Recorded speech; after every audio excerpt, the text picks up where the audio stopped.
வணக்கம், நான் தர்மேஸ்வரி ராஜேஸ்வரன் பேசுகிறேன். எவ்வளவு நாட்கள் தான் கோல்டு பற்றி பார்க்குறது? கோல்டு வந்து அவருடைய ராலியை நிப்பாட்டுற மாதிரி இல்லை. இன்றைய பதிவின் போதும் கூட மார்க்கெட்டுடைய 22 கேரட்டு 1 கிராமோட விலை 11,870. இது தீபாவளிக்கு முன்னாடி வந்து பதிவு செய்யப்படுது. மேபி தீபாவளிக்குள்ளேயே 12,000 அப்படிங்கிற இடத்தை தொட்டுவிட்டாலும் தொட்டுவிடும். ஸோ கோல்டு பற்றி நம்ம நிறைய விஷயங்கள் பார்த்துட்ருக்கோம். கடந்த ஒரு வருஷமாகவே கோல்டு பற்றி பேசிட்டு தான் இருக்கிறோம். ஆனால் இந்த ராலியில் இப்போ புதுசாக உள்ள வந்துட்டாங்க சில்வர். எப்போதுமே ப்ரீசியஸ் மெட்டல், புல்லியன் மெட்டல்ஸ் அப்படிலாம் சொல்லும்போது கோல்டு சில்வர் தான் சொல்லுவோம். ஈவன் டைமண்ட், பிளாட்டினம் கூட பெருசாக அதில் வர்றது இல்லை. ஆனால் கோல்டு சில்வர் ஆரம்பத்திலேருந்து அப்படிதான். ப்ரீசியஸ் மெட்டல் அப்படின்னாலே கோல்டு அண்ட் சில்வர் தான். ஆனால் சில்வருக்குரிய மதிப்பு கொடுக்கப்பட்டுச்சான்னு கேட்டிங்கன்னா கிடையாது. சில்வர் அப்படிங்கிறத வந்து நம்ம வெள்ளியில் விளக்கு வாங்குறதுக்கு யூஸ் பண்ணியிருக்கிறோம். அதிகபட்சமாக இல்லை குங்குமச்சம்பளாவது வாங்குவாங்க. பெண்களாக இருந்தால் கொலுசு, இதை தாண்டி குத்து விளக்கு, இந்த மாதிரி கோயில்களுக்கு பூஜை ஜாமான்கள், இதை பற்றி தான் நம்ம யோசிச்சிருக்கோம். ஈவன் வெள்ளி தட்டு கூட பெரிய லெவலில் உள்ளவங்க தான் அதை யூஸ் பண்ணுவாங்க அப்படிங்கிற மாதிரிலாம் இருந்தது. ஸோ வெள்ளியோட பயன்பாடு என்பது நமக்கு அந்த லெவலில் தான் இருந்தது. ஆனால் கோல்டு ஏறும்போது சிறிதளவாவது வெள்ளி ஏறும். இதுதான் வந்து கடந்த இத்தனை வருஷமாக நான் பார்த்துட்டு வந்தது. ஆனால் தற்போது என்ன நடந்துட்டு இருக்கு பார்த்தீங்களா? வெள்ளி வந்து தங்கத்தை விட நான் ஃபாஸ்ட்டாக வந்துடுவேன் அப்படிங்கிற மாதிரி இந்த போட்டியில் குதிச்ச மாதிரி தெரியுது. ஸோ அதனால வெள்ளி வாங்காதவங்க இல்லை வெள்ளி வச்சிருக்கவங்க எல்லாம் கூட யோசிச்சிருப்பீங்க, வெள்ளிக்கு வந்த வாழ்வா இது அப்படிங்கிற மாதிரி. ஆமாங்க, வெள்ளி வந்து இப்போது பார்த்தீங்கன்னா ஒரு நல்ல லாபத்தை கொடுத்துட்டு இருக்கு. ஏற்கனவே வாங்கினவங்களுக்கு இப்போ தான் நிறைய பேருக்கு தான் இப்போ தான் தெரியுது, வெள்ளி வந்து இவ்வளோ விலை ஏறி இருக்குதா, ஒரு வருஷத்தில் இவ்வளோ ஏறி இருக்குதா, ஸோ நான் இனிமேல் வாங்கட்டுமா, இனிமேல் வாங்கினா நமக்கு இதே அளவு ராலி கிடைக்குமா? ஏன்னா எப்போதுமே ஒரு பொருள், அது க்ரூட் ஆயிலாக இருந்தாலும் சரி, ஷேர் மார்க்கெட்டாக இருந்தாலும் சரி, அது ஒரு தாழ்வான நிலையில் இருக்கும்போது அதை நம்ம கண்டுக்கிறதே இல்லை. இப்போ ஷேர் மார்க்கெட் வந்து பார்த்தீங்கன்னா ஷேர் மார்க்கெட்டும் அதே அளவு இன்னும் ஒரு 300 பாயிண்ட் தான் இருக்குது அவங்களுடைய பழைய ஹையை தொடர்றதுக்கு. ஸோ ஷேர் மார்க்கெட்டும் அந்த அளவு வேகமாக வந்து கொண்டு தான் இருக்கின்றன. இப்போ ஒரு திருப்பி மறுபடியும் போட்டு தொடங்கி இருக்குது. கோல்டு வந்து 1 லட்சத்தை வந்து பிடிச்சிருமா, அல்லது சென்செக்ஸ் வந்து 1 லட்சத்தை தொட்டுருமா அப்படிங்கிற மாதிரிலாம். பட் சென்செக்ஸ் தொடுறதுக்கான வாய்ப்புகள் ரொம்ப கம்மி.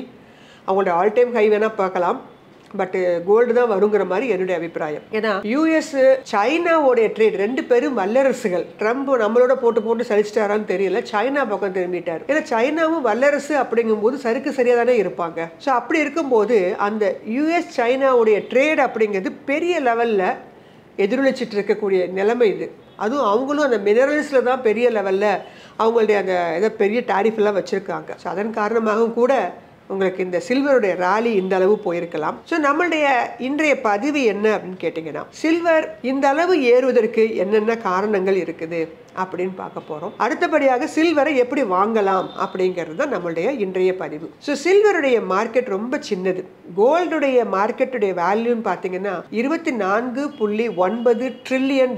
பட் சில்வர் $2.4 ட்ரில்லியன் தான். அப்போ ஒரு ஸ்மாலர் மார்க்கெட்டில் ஒரு பிக் மூவ் நடந்துச்சு அப்படின்னா இந்த மாதிரி தான் நடக்கும். ஸோ சில்வர் வந்து அக்டோபர் 2020 2025 இந்த 5 வருஷத்துக்குள்ள கிட்டத்தட்ட உங்களுக்கு எவ்வளவு தூரம் ஏறி இருக்கு அப்படின்னு கேட்டீங்கன்னா 60,533 ரூபா பர் கேஜி இருந்தது, 1,70,000 பர் கேஜியாக மாறி இருக்கு. ஸோ 181% வந்து ஏறி இருக்கிறதாக கணக்கில் காமிச்சிருக்கிறாங்க. ஆனால் அப்போ யாருக்கு தெரியும் இந்த அளவு? அப்பயுமே ETF-லாம் இருந்தது. யார் வாங்கியிருப்பீங்கன்னு நினைக்கிறீங்க? கோல்டு தான் ஃபோக்கஸ் பண்ணிட்டு இருந்தோம் எல்லாருமே. பட் சில்வர் அப்படிங்கிறது நான் ஏற்கனவே சொன்ன மாதிரி ஒரு ஆபரண ஒரு பொருளாக தான் இருந்தது. ஆனால் இந்த நிலைமை இனி வரக்கூடிய காலகட்டத்தில் மாறலாம். ஏன்னா காரணம், சில்வர் அப்படிங்கிறது ஆபரணங்களை தாண்டியும் உபயோகப்படுத்தப்படுது. ஓவராலாக சில்வருடைய யூசேஜ்னு பார்த்தீங்கன்னா நமக்கு தெரியாது. என்னன்னு கேட்டிங்கன்னா ஒரு 50% இண்டஸ்ட்ரியல் யூஸுக்காக பயன்படுத்திட்டு இருக்கோம், மீதி இருக்கிறது தான் மற்ற விஷயங்களுக்காக. அப்போ இண்டஸ்ட்ரியல் வளரும் போது இனி சில்வருக்கான தேவைகளும் வளரும் அப்படிங்கிறதுனால தான் இந்த எதிர்பார்ப்பு. ஸோ சில்வர் 2 விஷயங்களை பண்ணுது. ஒன்று ஜுவல்லரியாகவும் இருக்கிறாங்க, இன்னொன்று இண்டஸ்ட்ரியல் பர்பஸாகவும் இருக்காங்க. ஸோ ரீட்டைல் பீப்புளும் சரி, இண்டஸ்ட்ரியல் பீப்புளும் சரி, 2 பேருக்குமே நீட்ஸ் இருக்கு இல்லையா? அப்போ கண்டிப்பாக சில்வருடைய பயன்பாடு, தேவை என்பது அதிகரித்து கொண்டு தான் இருக்கும். மொத்தம் நிறைய ரீசன் இருக்குது, நான் ஒவ்வொன்றா உங்களுக்கு சொல்கிறேன். ஃபர்ஸ்ட் வந்து பார்த்தீங்கன்னா சோலார் பவரில் அந்த பவர் பேனல்லாம் யூஸ் பண்ணுறாங்கல்ல, அதில் சில்வர் வந்து யூஸ் பண்ணிட்டு வர்றாங்க. 15லேருந்து 20 கிராம் ஒரு சோலார் பேனல் தயாரிக்கும் போது சில்வர் யூஸ் பண்ணுறாங்க. அதிகமான அளவிற்கு ரினியூவபிள் எனர்ஜி, அதுலேயும் சோலார் எனர்ஜி என்பது மிக முக்கியமானது. நம்ம இந்தியாவை பொறுத்த மட்டும் சோலார் எனர்ஜிக்கு அதிகமான முக்கியத்துவம் நம்ம கொடுத்தோம்னா ரொம்ப நல்லா இருக்கும். அதற்கு கவர்மெண்ட் தான் நிறைய இனிஷியேட் எடுத்துட்டு வராங்க. அப்போ சோலார் எனர்ஜி அதிகமாக்கும் போது அதிகமான அளவுக்கு சில்வருடைய பயன்பாடும் தேவைப்படும் இல்லையா? முதல் ரீசன். இரண்டாவது reason electric car, EV vehicles பார்த்துருப்பீங்க. ஸோ எலக்ட்ரிக் கார்ஸ் அந்த பேட்டரியிலையும் நீட்ஸ் தேவைப்படுது. அங்கே எவ்வளோ தேவைப்படுதுன்னா 25லேருந்து 50 கிராம், ஆல்மோஸ்ட் ஒரு நார்மல் காரை விட 3 டைம்ஸ் அதிகமாக சில்வர் தேவைப்படுது. அப்போ அதிகமான அளவுக்கு எலக்ட்ரிக் வெஹிக்கிள் கார் உற்பத்தி நடக்கும்போது அங்கே சில்வருடைய டிமாண்ட் ஆட்டோமேட்டிக்காக அதிகரிக்கும் இல்லையா? அங்கே ஏற்கனவே நான் ஃபஸ்ட்டே ஆரம்பிக்கும் போதே சொல்லிட்டேன், சில்வர் மார்க்கெட் ரொம்ப சின்னது. ஸோ அதனால் இப்போ இந்த எலக்ட்ரிக் வெஹிக்கிள் பேட்டரிஸ் உற்பத்திக்கெல்லாம் தேவைப்படும் போது அங்கே என்ன ஆகும்? உங்களுக்கு சில்வருடைய பயன்பாடு அதிகமாக தேவைப்படும். அடுத்து அதோடைய பயன்பாடு எங்கே இருக்குன்னு கேட்டிங்கன்னா 5G டெலிகம்யூனிகேஷன்ஸ்லையும் சிப்ஸ், செமிகண்டக்டர் சிப்ஸ்லையும் தேவைப்படுது. ஸோ சில்வர் வந்து ஒரு பெஸ்ட் மெட்டல், ஒரு கேரியிங் எலக்ட்ரிசிட்டியை பண்ணுறதில்ல. அப்போ இன்சைட் ஃபோன்ஸில் 5G டவர்ஸில் அங்கெல்லாம் யூஸ் பண்ணப்படுது. ஸோ அதுவும் நமக்கு அதிகமாக தேவைப்படுது. அப்போ அங்கேயும் உங்களுடைய பயன்பாடு அதிகரிக்குது. ஒரு காப்பருக்கு அடுத்தபடியாக உங்களுக்கு அதிகமாக தேவைப்படக்கூடிய ஒரு மெட்டல்னா சில்வர் தான். ஸோ சில்வர் ஹாஸ்பிட்டல்லையும் யூஸ் பண்ணுறாங்க. சில இடங்களில் ஜெம்ஸ் கிளீன் பண்ணுறதுக்கு, கில் பண்ணுறது, ட்ரெஸ்ஸிங் பண்ணுற இடத்துல, மெடிக்கல் டிவைசஸ்லாம் யூஸ் பண்ணுறாங்க. அடுத்ததாக ஹைட்ரஜன் எனர்ஜி பேட்டரி, இதுதான் ஃபியூச்சரில் அதிகமாக இருக்குன்னு பேசப்படுது. அந்த இடத்துலையும் சில்வருடைய பயன்பாடு அதிகமாக இருக்குது. ஆனால் உற்பத்தி அதிகமாக இருக்குதா?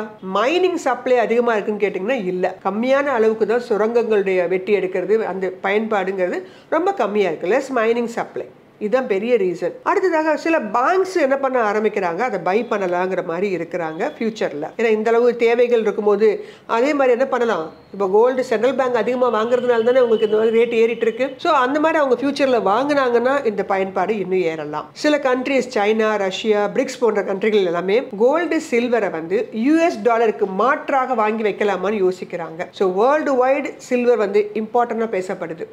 அதுதான் இந்த ராலிக்கு மிக முக்கியமான காரணம். அடுத்ததாக ரோபோட்டு, டேட்டா சென்டர், இவங்க எல்லாருக்குமே என்ன வேணும்? ஏற்கனவே நான் சொன்ன மாதிரி சிப்ஸ் வேணும். மோர் ஆர்டிஃபிஷியல் இன்டெலிஜென்ஸ் அண்ட் டெக்னாலஜி அதிகமாக யூஸ் பண்ணப்படுகிற இடத்துல எல்லாத்துலேயுமே அதிகமான அளவுக்கு சிப்ஸ் யூஸ் பண்ணப்படுது. மோர் டெக்னாலஜி யூஸ் பண்ணோம்னா மோர் சில்வர் ஆட்டோமேட்டிக்காக தேவைப்படுது. ஸ்மால் இன்வெஸ்டர்ஸ் எல்லாருமே என்ன பண்ண ஆரம்பிக்கிறாங்க, அதிகமான அளவுக்கு சில்வரை காயின்ஸாவோ பாரோவாலும் பை பண்ணுறாங்க.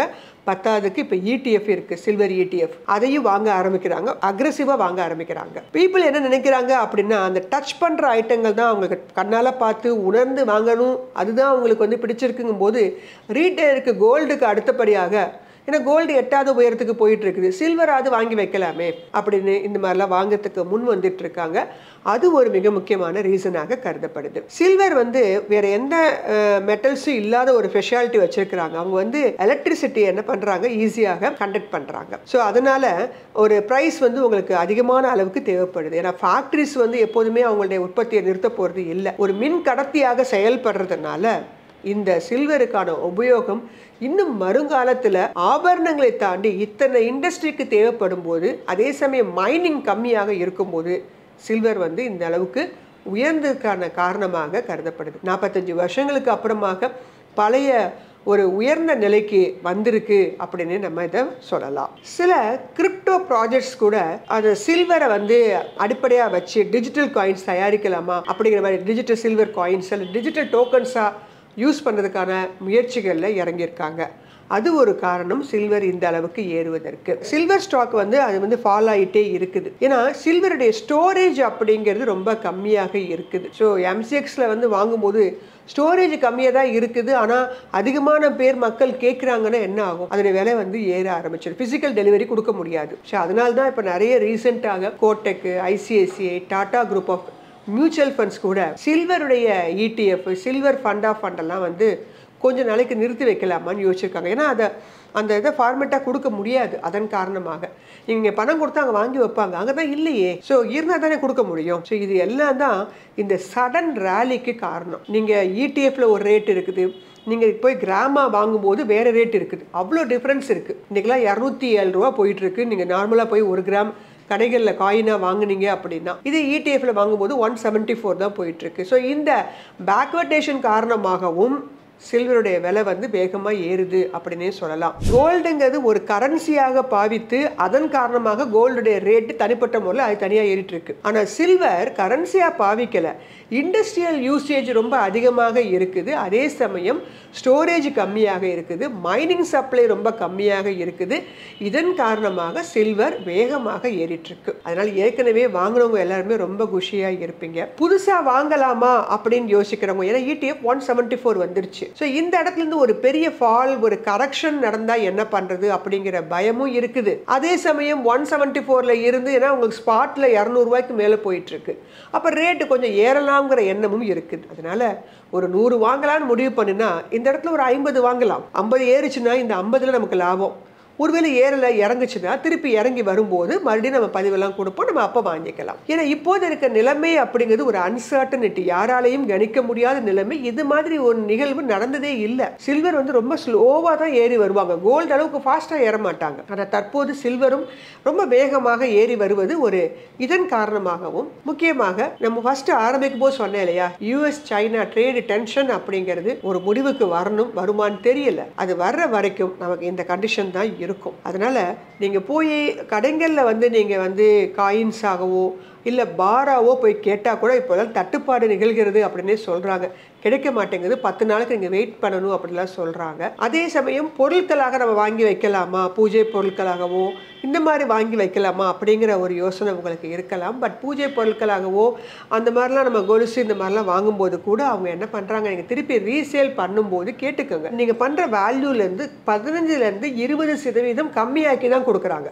எதுக்கு? சில்வருக்கு. ஸோ அதனால பைபேக் ஆப்பர்ச்சுனிட்டி இருக்குதான்னு தெரிஞ்சுட்டு வாங்குங்க. அப்படி இல்லாதவங்க டிமெட் வழியாக வாங்கலாம். அந்த மாதிரி ஆபரணங்களாக ஜுவல்லரி, ஏன்னா இப்போ வந்து பார்த்தீங்கன்னா ஜுவல்லரிஸும் வாங்குறாங்க, சில்வர் ஜுவல்லரி, அது மேலே தங்கம் மூலம் பூசி யூஸ் பண்ணிக்கலாம். ஏன்னா சில பேருக்கு அலர்ஜி வரும் இல்லையா, அதுக்காக அந்த மாதிரிலாம் யூஸ் பண்ணுறாங்க. ஸோ ஜுவல்லரியாக வாங்கினீங்கன்னா இன்னும் வந்து உங்களுக்கு நிறைய அதில் வேஸ்டேஜ் போயிடும். அதனால காயின்ஸு பாரா வாங்குறத விட நீங்கள் ETF வாங்குங்க. மியூச்சுவல் ஃபண்டு வேற இப்போ பல்காக லம்சம்மாக இன்வெஸ்ட் பண்ணுறதை தடை பண்ணி வச்சிருக்கிறாங்க கொஞ்சம் பேர். அதனால இப்போ வாங்கணும்னு நினைச்சீங்கன்னா டிமெட் ஃபார்மேட்ல தான் வாங்கி ஆகணும். இந்த மாதிரி ETF ஃபார்மேட் கிடைக்குது உங்களுக்கு. அதுல டாப் பெர்ஃபார்மிங் ETF என்னன்னு நம்ம பார்க்க போறோம். ETF ஃபார்மேட்ல நம்ம கோல்டு பீஸ் வாங்கிட்டு இருந்தோம் இல்லையா, அதே மாதிரி சில்வர் பீஸ் நீங்க வாங்கலாம். இந்த 1 இயர்ல பர்ஃபார்மன்ஸ் எவ்வளோ பண்ணியிருக்காங்கன்னா குறைந்தபட்சம் 76%, அதிகபட்சமாக 83% ரிட்டர்னும் கொடுத்துருக்காங்க. ஸோ அதனால இதுல சில்வர் ETF வாங்கணும்னு நினைக்கிறவங்க இதுல ஏதாவது ஒன்று தேர்ந்தெடுத்து நீங்க தாராளமாக வாங்கலாம். இது ஒரு பைசெல் ரெக்கமெண்டேஷன் இல்லை, எஜுகேஷன் பர்பஸ்க்கான வீடியோ தான். அந்த வரிசையில் ஃபர்ஸ்ட் பர்ஃபார்மன்ஸ் வரிசையில் முதல்ல உள்ள வர்றது டாடா சில்வர் ETF 83% ரிட்டர்ன் கொடுத்துருக்காங்க. HDFC silver ETF 81, Aditya Birla silver ETF 81, UTI silver ETF 79%, DSB silver ETF 79%, Kotak silver ETF 78%, Mirae Asset silver ETF 77%, SBI silver ETF 77%, Nippon India silver ETF 77%, Axis silver ETF 76% கொடுத்திருக்காங்க. So இதில் நீங்க நார்மலா demat account வச்சிருக்கவங்க silver piece அப்படின்னு போய் பாருங்க. அந்த வரிசையில் உங்களுக்கு நிப்பான் இந்தியாவோட வரும்னு நினைக்கிறேன். ஸோ நீங்க அதை கூட என்ன பண்ணி வைக்கலாம், கொஞ்சம் கொஞ்சமாக வாங்கி வைக்கலாம். ஏன்னா சில்வர்ல ஒரு சின்ன கரெக்ஷன் வந்தா கூட ஒரு இண்டஸ்ட்ரியல் யூசேஜ் அப்படிங்கிறது இனிமே அதிகமாக இருக்கும் பட்சத்தில் எலக்ட்ரிக்கல் வெஹிக்கிள் ஆகட்டும், செமிகண்டக்டர் ஆகட்டும், உங்களுக்கு ஆர்டிஃபிஷியல் இன்டெலிஜென்ஸ் சம்பந்தப்பட்ட ரோபோட்ஸ், டேட்டா சென்டர் இதெல்லாம் அதிகமாக கூடிய ஒரு காலகட்டம் இருக்கும் பட்சத்தில் அதில் ஒரு சிறிதளவு வேணும் பயன்பாடு இருக்கக்கூடிய சில்வர் அப்படிங்கிறது இந்த ஜுவல்லரிகளை தாண்டியும் வளரக்கூடிய வாய்ப்புகளை அதிகமாக பெற்றிருக்கக்கூடிய காரணத்தினால நீண்டகால அடிப்படையில் நிச்சயமாக இவை எல்லாமே உங்களுக்கு லாபத்தை கொடுக்கும். ஸோ கோல்டு பீஸ் மட்டும் வாங்கிட்டு இருந்தவங்க இனி சில்வர் ETF, சில்வர் பீஸை நீங்க கொஞ்சம் கன்சிடர் பண்ணி பாருங்க. கரெக்ஷன் வந்தாலும் சிஸ்டமேட்டிக் இன்வெஸ்ட்மெண்ட் முறையில் வாங்கும்போது பெரிய லெவலில் உங்களுக்கு பிரச்சனைகளை உண்டு பண்ணாது. ஸோ இந்த ப்ரீசியஸ் மெட்டல் வரிசையில் சில்வரும் உங்களுக்கு ஒரு நீண்டகால அடிப்படையில் ஒரு நல்ல லாபத்தை கொடுக்கும் என்று கூறி இந்த பதிவினை நிறைவு செய்கிறேன். நன்றி, வணக்கம்.